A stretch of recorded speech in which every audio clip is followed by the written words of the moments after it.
Mother Nature doesn't have a calendar, and plants don't know or care that you are trying to eat them.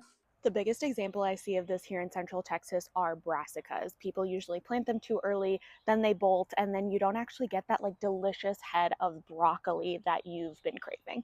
And that's because a lot of things that you read will tell you to plant that stuff in either early or mid-September. And I'm not necessarily saying this is wrong, but it is based on the last 30 years of weather data. And as we all know, the weather does not follow the pattern it did 30 years ago. Broccoli is a good example of this too, because the stage that you actually want to harvest broccoli is when it's in bud form. That brings us to the life cycle of a plant. The goal of a plant is actually to produce seed that it then drops and then grows more of that plant.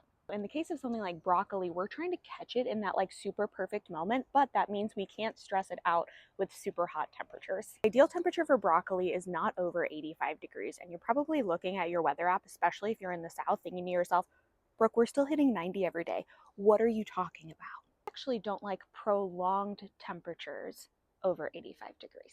I wait until our nights are in the 60s and we're only having a 6-hour period of the day where the temperature is over 85 degrees, which is right now. My best advice to you, if you want a fall garden that looks a lot like this, is to start speaking the plant's language and stop trying to ask the plant to speak your language of calendars, schedules, things like that.